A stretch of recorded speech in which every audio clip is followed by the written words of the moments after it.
All right, welcome everybody to this presentation on the Control and Operations track. My name is Coen de Visser. I'm the MSc track coordinator for Control and Operations. So, as you probably know, there are a number of important global societal challenges that you will be facing in the next 10 to 20 years.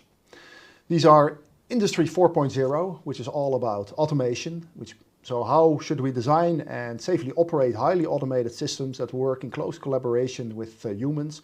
And how can we do that in a safe and optimal way? And also, what is the remaining role of humans in this new society? Connecting communities. So how can we optimize the use and maintenance of transportation systems and mobility networks? So we are becoming ever more connected. You can fly everywhere you want to.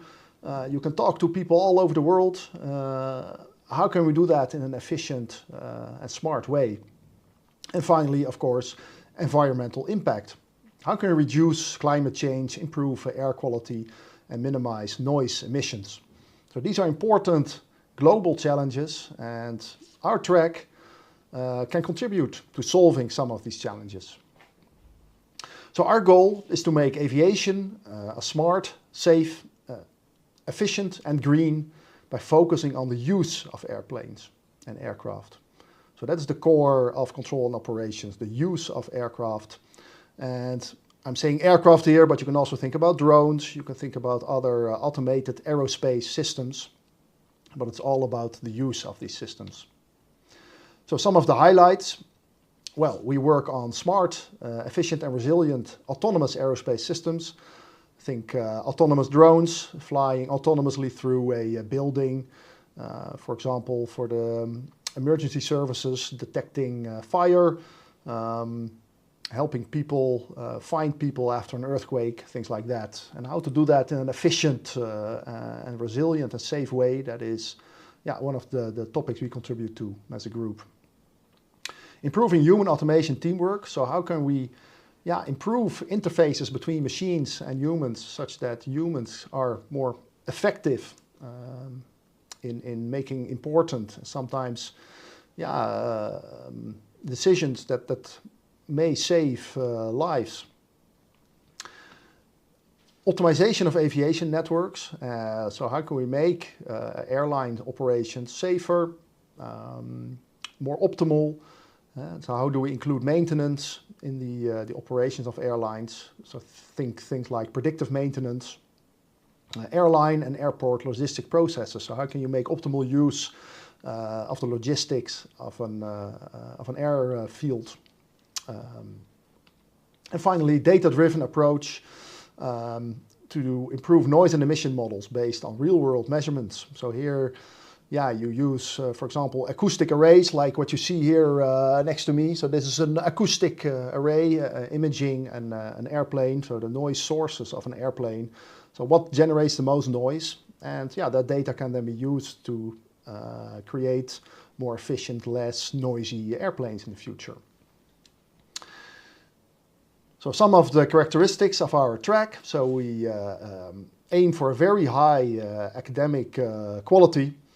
So we collaborate with many renowned international research institutes, think NASA, NLR, DLR, and universities from all over the world. Also, our students are helped, and we coach you with writing your own scientific paper. So you graduate, in most cases, with a scientific paper, which you can then present at a conference or sometimes even publish in a journal. So we contribute to the body of knowledge.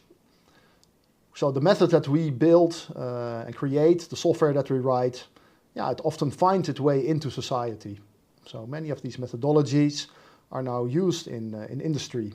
And a nice example of that are the various startups that use methods that the students research during their master phase.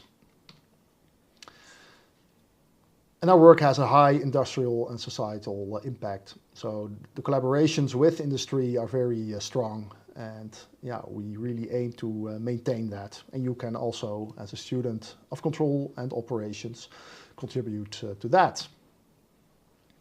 So we have two profiles. So the first profile is control and simulation. So control and simulation is really focused on automated, autonomous systems, human automation, teamwork.